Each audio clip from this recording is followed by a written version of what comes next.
Hello students, आज हम discuss करेंगे क्लास 12th के लिए फिजिक्स। और आज हमारा टॉपिक रहेगा नेक्स्ट वीडियो से जो प्रीवियस वीडियो से जो आपने देखा था उससे आज हमारा नेक्स्ट टॉपिक रहेगा। आज जो बात करेंगे हम बात करेंगे विशिष्ट प्रतिरोध अथवा प्रतिरोधकता पर, स्पेसिफिक रेजिस्टेंस या फिर रेजिस्टिविटी, हम इस पे बात करने वाले हैं। तो सबसे पहले हम बात करेंगे विशिष्ट प्रतिरोध पे। विशिष्ट प्रतिरोध क्या होता है, इसके लिए फॉर्मूला ड्राइव करेंगे, ठीक है। इसका मात्रक क्या होगा। और से पहले सभी बच्चे वीडियो को शेयर करें और लाइक करें और नीचे कमेंट सेक्शन में अपना नाम या फिर वीडियो कैसी लगी है उसको हमें ज़रूर बताएं, ठीक है। तो हेडिंग डाल लीजिए विशिष्ट प्रतिरोध। आज के लिए जो हेडिंग होगी वो होगी विशिष्ट प्रतिरोध। तो हेडिंग लगाएंगे विशिष्ट प्रतिरोध, या इसको हम बोलते हैं प्रतिरोधकता। क्या बोलते हैं बच्चों? प्रतिरोधकता, विशिष्ट प्रतिरोध या प्रतिरोधकता, ठीक है। तो हेडिंग लगा लीजिए विशिष्ट प्रतिरोध या प्रतिरोधकता, विशिष्ट प्रतिरोध या प्रतिरोधकता, ठीक है। विशिष्ट प्रतिरोध या प्रतिरोधकता लिखिए। किसी चालक में विद्युत धारा प्रवाहित करने पर, किसी चालक में विद्युत धारा प्रवाहित करने पर चालक के भीतर किसी बिंदु पर विद्युत क्षेत्र की तीव्रता, किसी बिंदु पर विद्युत क्षेत्र की तीव्रता तथा धारा घनत्व का अनुपात विशिष्ट प्रतिरोध कहलाता है, तथा धारा घनत्व का अनुपात विशिष्ट प्रतिरोध कहलाता है। तो हमारे पास बना है विशिष्ट प्रतिरोध, विशिष्ट प्रतिरोध बराबर क्या? विद्युत क्षेत्र की तीव्रता, विद्युत क्षेत्र की तीव्रता और बटे में आएगा धारा घनत्व। क्या आएगा? धारा घनत्व। तो विशिष्ट प्रतिरोध कहते हैं, इसे रो से प्रदर्शित करते हैं, लिख लीजिए, इसे रो से प्रदर्शित करते हैं, इसे रो से प्रदर्शित करते हैं।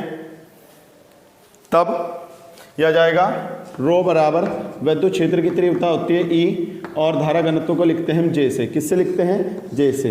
अगर मैं कहूँ हमारे पास ये कोई चालक है, ये कोई चालक है और इस चालक की जो लंबाई है वो कितनी है बच्चों?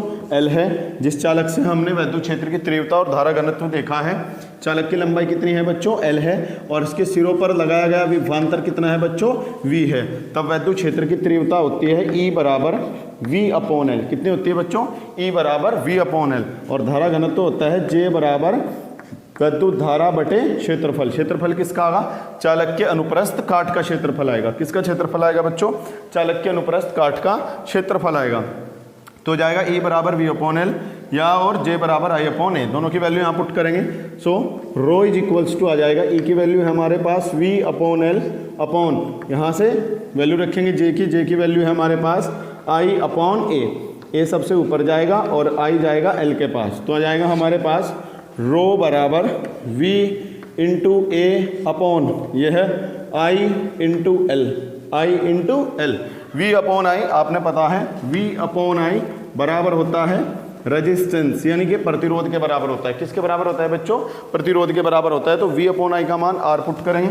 सो रो इज इक्वल्स टू आ जाएगा RA/L। क्या आएगा बच्चों? रो इज इक्वल्स टू RA/L आएगा। तो यहाँ से हमारा निकल गया विशिष्ट प्रतिरोध। अगर यहाँ से प्रतिरोध निकालना चाहो तो प्रतिरोध में निकल जाएगा। तो यहाँ से प्रतिरोध आएगा बच्चों R बराबर बटे वाला गुना में जाएगा रो L, और अपोन में कितना आ जाएगा? A आ जाएगा। कितना आ जाएगा बच्चों? A आ जाएगा, ठीक है। मात्रक निकाल लेते हैं। तो जाएगा रो का मात्रक बराबर, रो का मात्रक बराबर किसका मात्रक होगा बच्चों? R का मात्रक। R क्या है? प्रतिरोध है, और प्रतिरोध का मात्रक होता है बच्चों ओम। फिर उसके बाद आगे दिया है ए क्षेत्रफल है, क्षेत्रफल का मात्रक होगा बच्चों मीटर स्क्वायर। और बटे में लंबाई, लंबाई का मात्रक क्या होता है बच्चों, मीटर होता है। मीटर से इसकी एक पावर कैंसिल आउट होगी, तो हमारे पास जो आएगा मात्रक वो आएगा ओम मीटर। क्या मात्रक आया बच्चों, ओम मीटर मात्रक आया है। ठीक है, तो यह था हमारा विशिष्ट प्रतिरोध। अगर यहीं से पूछ ले कि प्रतिरोध को प्रभावित करने वाले कारक, प्रतिरोध को प्रभावित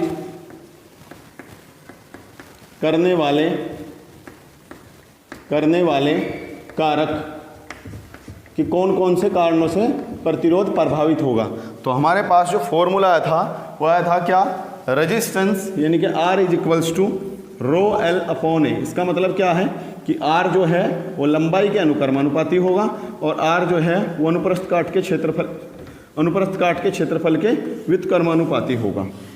तो ये दो कारक हुए, लंबाई और क्षेत्रफल, जो R को क्या कर रहे हैं, प्रभावित कर रहे हैं। हालांकि हम आगे बात करेंगे ताप वगैरह पर, तो ताप से भी हमें आगे पता चलेगा। फिलहाल के लिए आप इसे वीडियो को पॉज करके नोट करेंगे, नोट करें, वीडियो को पॉज करके नोट करें।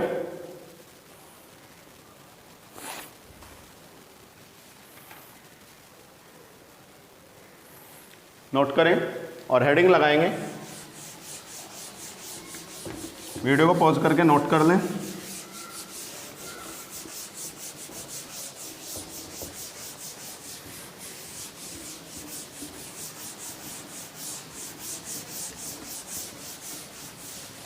ठीक है, हेडिंग लगाएं। हेडिंग लगाएंगे, विशिष्ट चालकता, विशिष्ट चालकता, विशिष्ट चालकता, तो हेडिंग लगाएं। ठीक है बच्चों, विशिष्ट चालकता लिखें, विशिष्ट चालकता लिखेंगे, हाँ लिखें। विशिष्ट प्रतिरोध के व्युत्क्रम को, विशिष्ट प्रतिरोध के व्युत्क्रम को विशिष्ट चालकता कहते हैं। विशिष्ट प्रतिरोध के व्युत्क्रम को विशिष्ट चालकता कहते हैं। विशिष्ट प्रतिरोध के व्युत्क्रम को विशिष्ट चालकता कहते हैं। दैट मीन्स विशिष्ट चालकता बराबर 1/, विशिष्ट प्रतिरोध, 1/, विशिष्ट प्रतिरोध। ठीक है साहब, तो विशिष्ट चालकता क्या होती है, विशिष्ट प्रतिरोध के व्युत्क्रम को विशिष्ट चालकता कहते हैं। इसे सिग्मा से प्रदर्शित करते हैं। तो सिग्मा बराबर आ जाएगा 1/ρ। रो की वैल्यू पुट कर लेंगे, रो की वैल्यू पुट करेंगे तो रो बराबर, अभी आपने पढ़ा था, रो बराबर आया था आपका RA/L। कितना था बच्चों, RA/L। तो जाएगा सिग्मा बराबर 1/ρ। रो की वैल्यू है RA/L, L सबसे ऊपर जाएगा तो सिग्मा बराबर आ जाएगा L/RA। कितना आएगा बच्चों, L/RA आएगा। फिर उसके बाद मात्रक निकाल लेते हैं। सिग्मा का मात्रक बराबर होगा, सिग्मा का मात्रक बराबर 1/ρ का मात्रक। रो का मात्रक आपने पीछे ज्ञात किया, क्या था, ओम मीटर। क्या था बच्चों, ओम मीटर था, तो उसका मात्रक बनेगा ओम इनवर्स या ओम इनवर्स मीटर इनवर्स, या फिर हम प्रति ओम मीटर भी बोल सकते हैं। क्या बोल सकते हैं बच्चों, प्रति ओम मीटर। ठीक है, यहाँ लिखेंगे हम सिर्फ ओम इनवर्स मीटर इनवर्स। क्या लिखेंगे, ओम इनवर्स मीटर इनवर्स। ठीक है, नोट कर लें। वीडियो को पॉज करके नोट करें।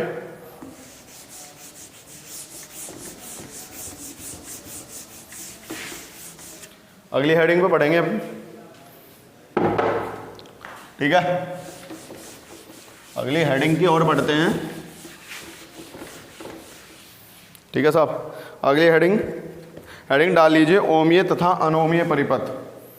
ओमीय तथा अनोमीय परिपथ, ओमीय तथा अनओमीय परिपथ। हेडिंग लगाएंगे, ओमीय तथा अनोमीय परिपथ। हाँ भाई, ओमीय तथा अनोमीय परिपथ। हाँ साहब, तो दो तरीके के सर्किट पढ़ेंगे हम। एक सर्किट होगा हमारा ओमीय और दूसरा होगा अनोमीय। एक ओमीय होगा और दूसरा होगा अनोमीय, ठीक है। तो सबसे पहले हेडिंग लगाएंगे इसमें फर्स्ट, हाँ साहब हेडिंग लगाएं, ओमीय परिपथ, ओमीय परिपथ, ओमीय परिपथ लिखिए, लिखिए ऐसे परिपथ जो ओम के नियम का पूर्णतः पालन करते हैं, ऐसे परिपथ जो ओम के नियम का पूर्णतः पालन करते हैं ओमीय परिपथ कहलाते हैं। ओमीय परिपथ कहलाते हैं। जो ओम के नियम का पूर्णतः पालन करते हैं ओमीय परिपथ कहलाते हैं, ठीक है। दूसरा लिख लीजिए अनोमीय परिपथ, अनओमीय परिपथ लिखिए, ऐसे परिपथ जो ओम के नियम का पालन नहीं करते, ऐसे परिपथ जो ओम के नियम का पालन नहीं करते अनोमीय परिपथ कहलाते हैं। अनोमीय परिपथ कहलाते हैं, अनोमीय परिपथ कहलाते हैं, ठीक है। तो यह है आपके ओमीय तथा अनोमीय परिपथ। अनोमीय परिपथ जैसे टॉर्च का बल्ब, ठीक है। तो ओमीय और अनोमीय परिपथ हो चुके हैं। अब हेडिंग लगाएंगे वैद्युत ऊर्जा और शक्ति। अब बात करेंगे वैद्युत ऊर्जा और वैद्युत शक्ति पर। तो हेडिंग होगी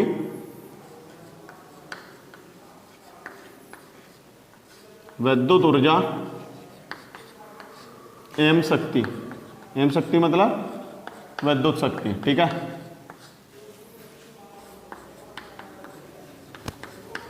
electric energy and power, electric energy and power, ठीक है। तो बात करेंगे हम वैद्युत ऊर्जा एवं वैद्युत शक्ति पे, ठीक है। वैद्युत ऊर्जा क्या होती है?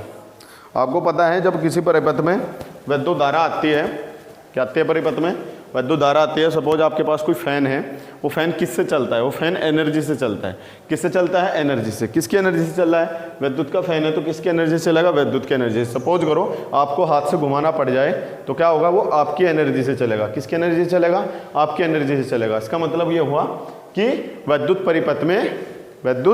परिपथ में जो हम ये विद्युत धारा भेजते हैं ये कुछ कार्य करती है। वो कार्य किसके रूप में आता है? विद्युत ऊर्जा के रूप में आता है। किसके रूप में आता है बच्चों? विद्युत ऊर्जा के रूप में आता है। तो लिखेंगे जब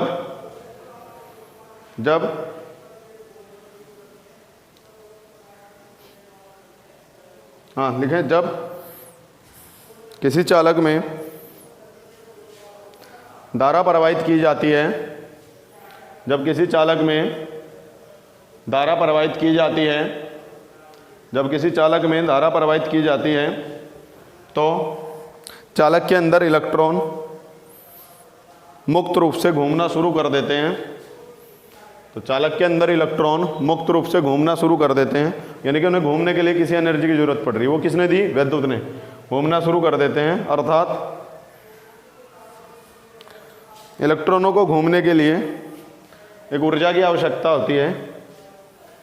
एक ऊर्जा की आवश्यकता होती है जिसे हम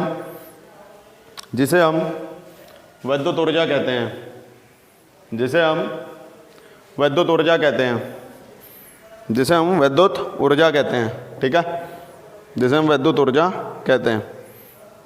अब नई लाइन से लिखेंगे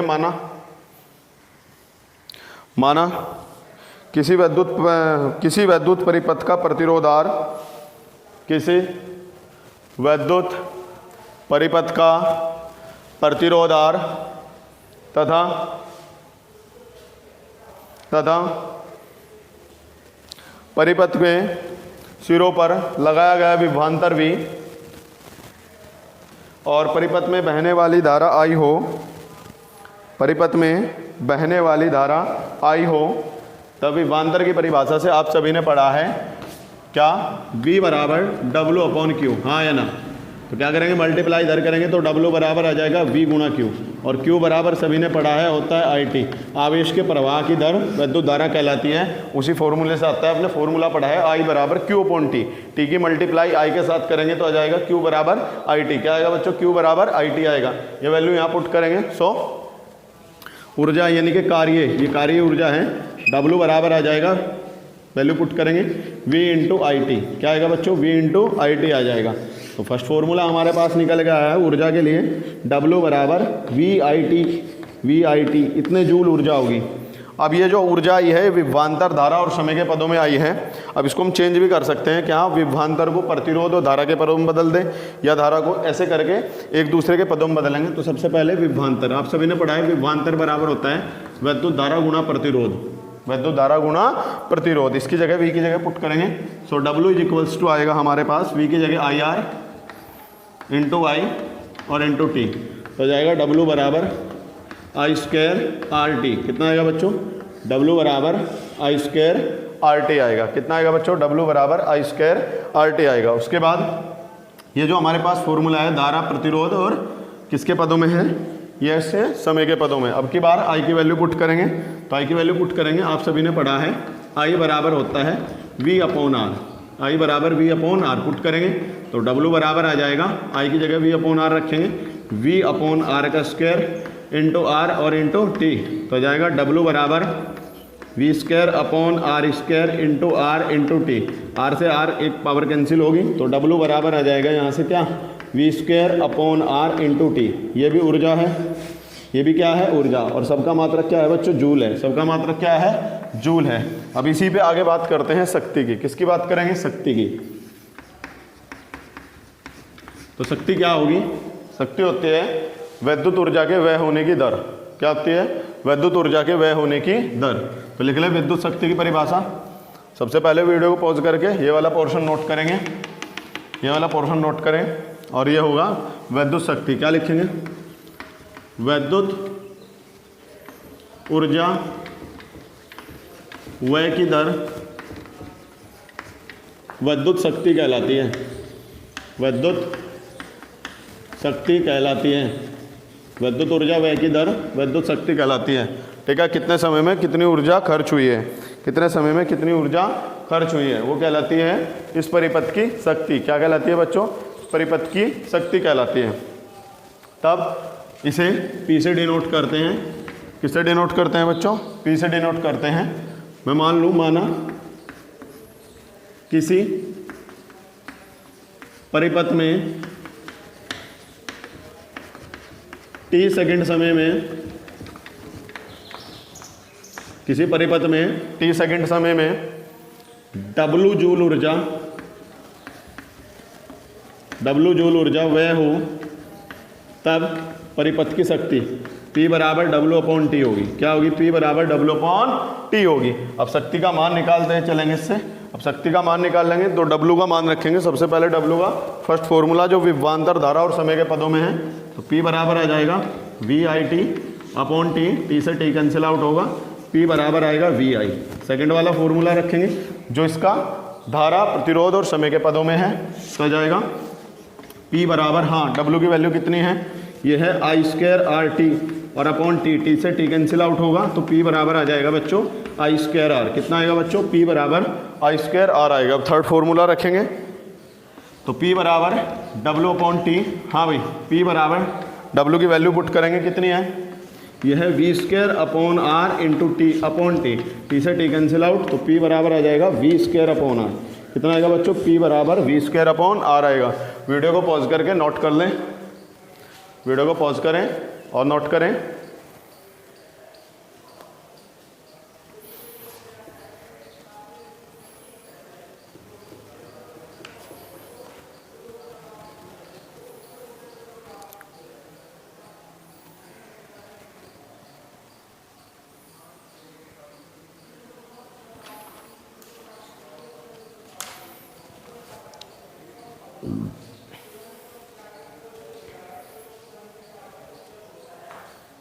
ठीक है, नोट कर लें।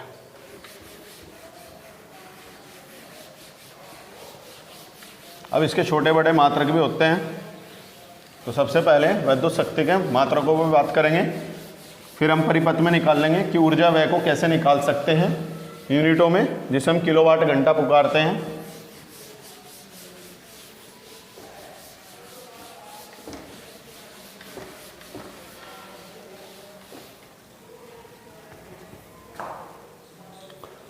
ठीक है, तो सबसे पहले मात्रक, तो पी का मात्रक बराबर होगा,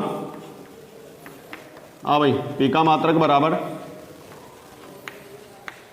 डब्लू का मात्रक बटे टी का मात्रक। तो डब्लू होता है जूल और टी समय है, इसका मात्रक होगा सेकंड। तो मात्रक बना जूल पर सेकंड, जिसको हम वाट पुकारते हैं। क्या पुकारते हैं बच्चों? वाट पुकारते हैं। ठीक है, तो ये आपका वाट, तो हम पता चलेगा विद्युत शक्ति का जो मात्रक होगा वो वाट होता है। अब बहुत सारे आते हैं, 1 किलोवाट में होते हैं। 1 किलोवाट बराबर 10 की घात 3 वाट। 1 मेगावाट बराबर 10 की घात 6 वाट। ठीक है, 1 किलोवाट बराबर होता है 10 की घात 3 वाट और 1 मेगावाट बराबर होता है 10 की घात 6 वाट। ठीक है, अब हेडिंग लगाएंगे परिपथ में वह हुई ऊर्जा को निकालने के लिए। हेडिंग है किलोवाट घंटा, किलो वाट घंटा। हेडिंग लगाएंगे किलोवाट घंटा। किलोवाट घंटा, किलोवाट घंटा मतलब जो आप देखते हो कि आपने कितनी विद्युत ऊर्जा का व्यय कर लिया है, उसकी गणना आपके मीटर में किलोवाट घंटे में होती है, जिसको हम यूनिट पढ़ते हैं। क्या पढ़ते हैं बच्चों? यूनिट पढ़ते हैं। तो लिखेंगे, ठीक है, लिखें घरों में परिपथ में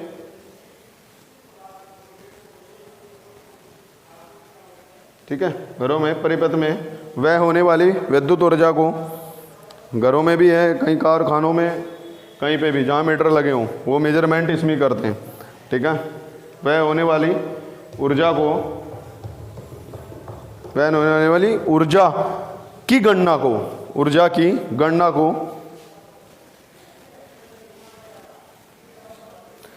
किलोवाट घंटे में मापते हैं। किलोवाट घंटे में मापते हैं, अर्थात 1 किलोवाट घंटा, जिसको हम BTU भी पढ़ते हैं। क्या पढ़ते हैं बच्चों? उसको BTU भी पढ़ते हैं, बोर्ड ऑफ ट्रेड यूनिट। हम लास्ट का यूनिट पढ़ लेते हैं शॉर्ट में। पूरा क्या होता है? Board of trade unit.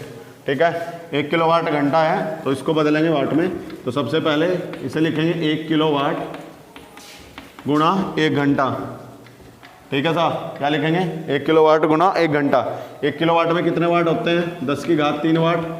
और 1 घंटे में कितने सेकंड होंगे? 3600 सेकंड होते हैं। कितने सेकंड होते हैं? 3600 सेकंड होते हैं। तो उसको हम लिख लेंगे 3600 गुणा 10 की घात 3 और ये बन रहा है वाट सेकंड। क्या बन रहा है बच्चों? वाट सेकंड बन रहा है। ठीक है, 3600 को हम लिख सकते हैं 36 गुणा 10 की घात 2 और ये 10 की घात 3 और ये वाट सेकंड। वाट सेकंड को हम जूल पढ़ते हैं। क्या पढ़ते हैं? जूल पढ़ते हैं। तो जाएगा यहाँ से 36 गुणा 10 की घात 5 जूल। या आप क्या करोगे? अभी यहाँ पे पॉइंट यहाँ है, जब इधर लेकर आएंगे तो क्या होगा? जब भी बाईं ओर दशमलव चलती है तो 10 की घात में ऐड होते हैं, जितने डिजिट चलेगी। तो 1 डिजिट लेकर आए तो 1 ऐड होगा, तो 3.6 इंटू 10⁵ है, तो एक और इंक्रीज हो गया, कितने हो जाएगी? 6 हो जाएगी। तो पता चलेगा 1 किलोवाट घंटा बराबर, 1 किलोवाट घंटा बराबर क्या होता है? 1 किलोवाट घंटा बराबर होता है 3.6 गुणा 10 की घात 6 जूल। कितना होता है? 3.6। शॉर्ट में 1 किलोवाट घंटा बराबर 3.6 गुणा 10 की घात 6 जूल होता है।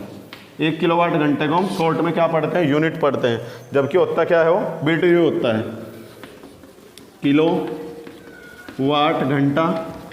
इसे पढ़ते हैं BTU, board of trade unit. हम लास्ट का केवल बोलचाल में यूनिट पढ़ते हैं। क्या पढ़ते हैं? यूनिट, जिसमें आप दिखाते हो कि हमारे घर में इतनी यूनिट विद्युत ऊर्जा व्यय हो गई है। ठीक है, उसकी गणना फिर हम पर यूनिट चार्ज से निकाल लेते हैं कि पर यूनिट चार्ज इतना है। ठीक है, ठीक है। तो इस पर आपने पढ़ लिया किलोवाट घंटा। उसके बाद हम जो नेक्स्ट बात करेंगे वो प्रतिरोधों के कॉम्बिनेशन से करेंगे। उनके कॉम्बिनेशन हुए थे, हालांकि अभी कोविड की वजह से कॉम्बिनेशन हटा दिए गए हैं। कार्बन प्रतिरोध से भी वर्ण कोड उसका हटा दिया गया है, केवल कार्बन प्रतिरोध की बात की गई है। तो कल जो टॉपिक होगा बच्चों वो होगा कार्बन प्रतिरोध। उसके बाद हम पढ़ेंगे रेजिस्टेंस का कॉम्बिनेशन, और रेजिस्टेंस के कॉम्बिनेशन के तुरंत बाद हम करेंगे न्यूमेरिकल। तो कल के लिए तैयार रहें। और कल हम पढ़ने वाले हैं क्या है, कार्बन प्रतिरोध, और उसके बाद कॉम्बिनेशन ऑफ रेजिस्टेंस, प्रतिरोधों का संयोजन। 2 क्रम में किया गया था, श्रेणी क्रम और समांतर क्रम। जिनके पास बुक है वो पहले से ही, जैसे आज लेक्चर हो रहा है तो अगर हम एक दिन पहले से उसे स्टडी कर लें तो ज़्यादा अच्छा समझ में आएगा, ठीक है। और मैंने बता देता हूँ जितना हो सके वीडियो को शेयर कर लें। जिन बच्चों ने चैनल अभी तक सब्सक्राइब नहीं किया है वो चैनल को सब्सक्राइब कर लें और लाइक करें, और नीचे कमेंट सेक्शन में अपना नाम या वीडियो आपको कैसी लगी है वो ज़रूर लिख दें। Okay, thank you.